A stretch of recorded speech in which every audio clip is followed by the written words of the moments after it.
Greetings, Otaku Faithful. Thank you for joining me again this week. Once again, it's Larry Williams, OAW Commander-in-Chief, and I'm here to bring you yet again another Sons of Anarchy episode review right here on Otaku Assemble! Weekly. As always, I'm here to bring you the latest in this week's Sons of Anarchy episode reviews. Now, this is Season 2, Episode 6, entitled With an X, and it was appropriately titled such. So what happens in this week's episode, we pretty much pick up where we left off in last week's episode, at the end of last week's episode, and that was when the club and the Mayans, they return to their warehouse, the stash, if you will, and while unloading the crates, they discover that one of the kilos of cocaine is missing. Now, we know who took the cocaine. Juice took the cocaine. But of course, the club and the Mayans don't know. And so this episode pretty much, I mean, as far as what the club was doing in this week's episode, to sum it up, they were just pretty much trying to answer the question, who took the missing kilo? And by the way, I want to go ahead and I want to comment how, honestly, in this week's episode, I saw an incompetence on the level of the club, because Juice, of course, like we know, Juice took the cocaine, right? But look how Juice spun the story. He told him, well, whoever took the cocaine, it must have happened after 10 o'clock because I rolled through at 9:30 last night and everything was on the clear.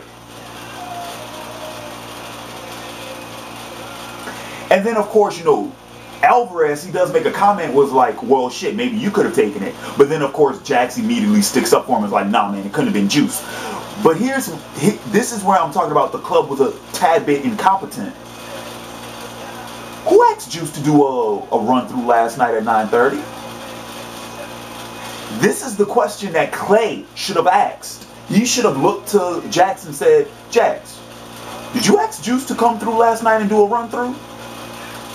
And what Jax should have said is no, because I specifically told the prospect, no one comes in, no one comes out.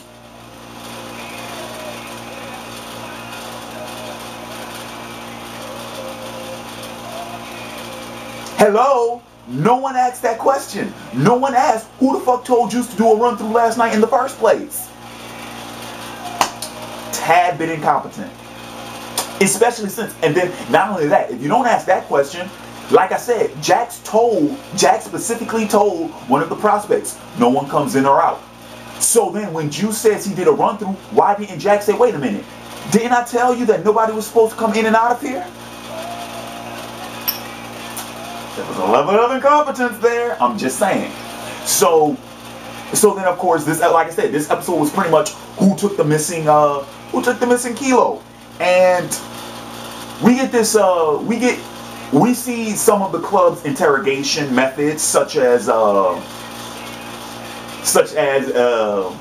Tig and Happy taking Miles and making them believe that they were torturing him, then playing a nice little game of Russian roulette with the two prospects, and then what was the other one? It was called Cage Match, where they pretty much had to decide, you know, they had to figure out amongst themselves who was the one who took the cocaine, and they gave them the pistol to decide it. But of course, towards the end of the episode, we see that Juice, he pretty much attempted this type of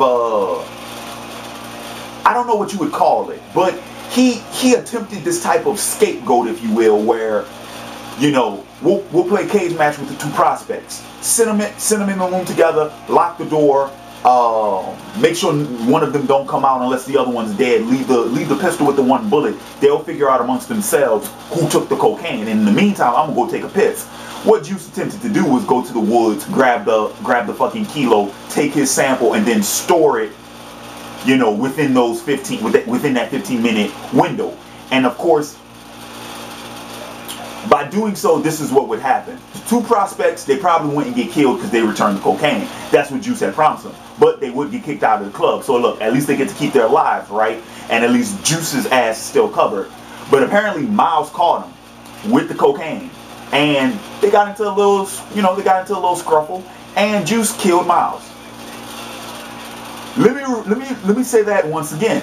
Juice killed an innocent man to cover his own ass.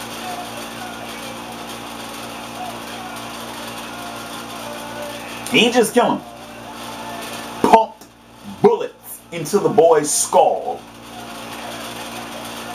Right through the eye.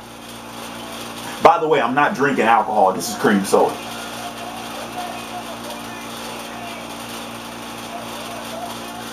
You know what? I'll be honest with you. This episode in particular disgusted me to no end. And I don't usually say that. First off, I don't usually say that about television series to begin with. But I think this is the first time I've ever said that about Sons. But I was disgusted with this week's episode. First was the bullshit that Juice pulled, and then of course, after the scruffle, Juice he spun it like, oh, Miles took the cocaine, I called him, he tried to kill me. And they fell for it, hook, line, and sinker. Now, of course, I still suspect that Chibs might suspect Juice, that he might have some doubts about him. But he's not acting on it right now. So, and he hasn't stated that he is suspecting him. So it's all just open air. It's all, just iffy at this point. Okay, so let's get into the domestic issues that took place in this week's episode. Pretty much, Opie's old lady found out that he cheated. And then Opie told her, yeah, I did. And then she told Opie about the miscarriage. Yeah. Everything seems to be coming out in the open now. And apparently the two are separated. Because Opie let her know, it's like, yo, I'm going to let my mom take care of the kids. I'm going to kick it at the clubhouse. You decide what the hell you want to do. But I'll say this. God damn, that was fast. I mean, didn't they just get married in the first episode of this season? So damn, y'all can't even stay together 5 episodes? Shit. It's kind of funny when I think about it.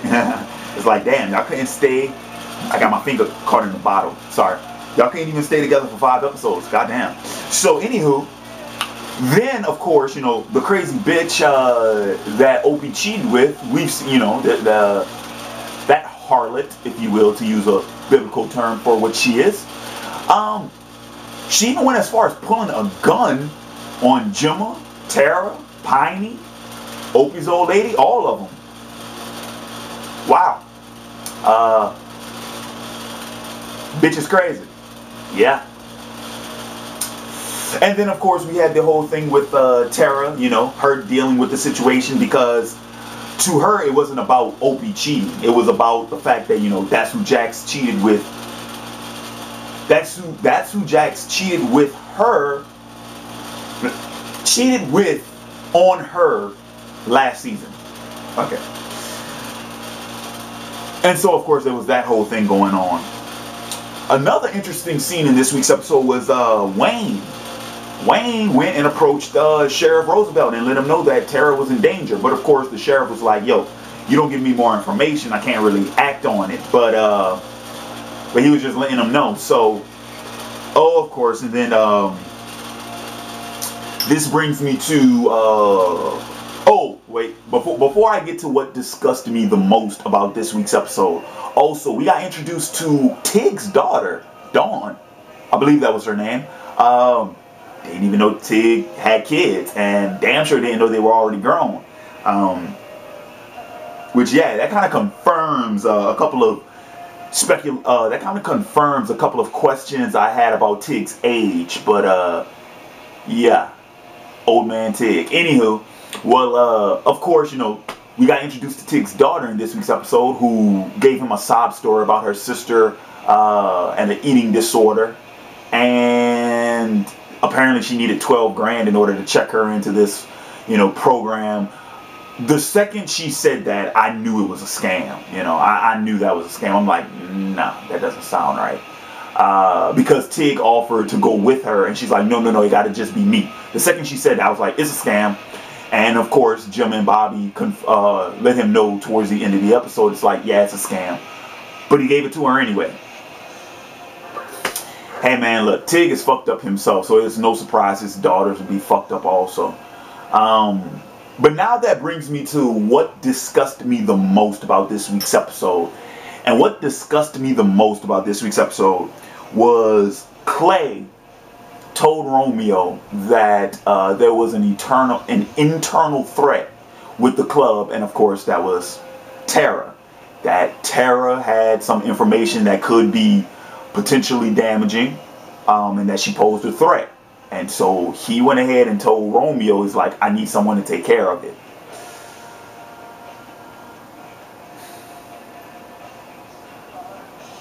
That was probably the most disgusting thing about this week's episode.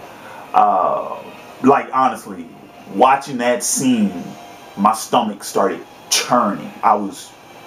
That scene really did make me sick to my stomach. Because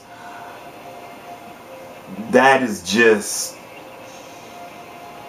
really despicable. I don't even know what to say about that.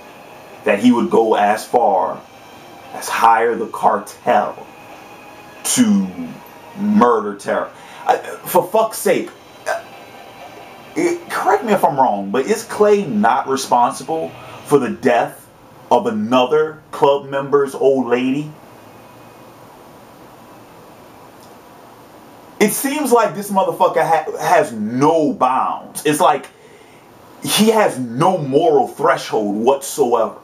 He just does what the fuck he wants and expects there to be no repercussions for it at all. He doesn't even seem to have a fucking conscience. I remember watching the season 1 finale, and he had the audacity to cry the morning of Donna's funeral. It's like, but you caused it. That's like if I go out and kill a dude and then want to turn around and have sympathy for it. It's like, no, we're not talking about acts of vengeance or acts of anger or stress or depression. You know, these instant acts where you just lose your shit and kill a person. We're talking about pre-calculated murder. Planned well within advance. And then he always seems to do it through a buffer. Season 1, he did it through Tig. This season, he's doing it through Romeo. It's like, for fuck's sake, Clay, do you not have a sack? Seriously, do you not have a fucking sack? I'm telling y'all now, they killed my baby Tara. I'm gonna have problems with this series. Nah, I do not play that shit. They killed my girl Tara.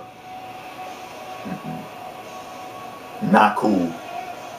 Not cool. But you know what? I'm gonna go ahead and I'm gonna wrap up this review, but I'm gonna leave y'all with this because any of y'all who know about the influences behind this series, what this series was inspired by, so on and so forth, I think it's pretty damn obvious. It's the story of Hamlet. And I'm pretty damn sure anyone who's read Hamlet knows how that story ends. And that is the realization that has been fucking with me all of this season. Because it seems like that's the path this show is going to take. That it is going to remain relatively faithful to the story that inspired it, which is Hamlet. And you all know how Hamlet ends. Yeah. For the record, I love Hamlet. I love most of Shakespeare's work. But that's a depressing ass story with a very fucked up and morbid end. And if the sons...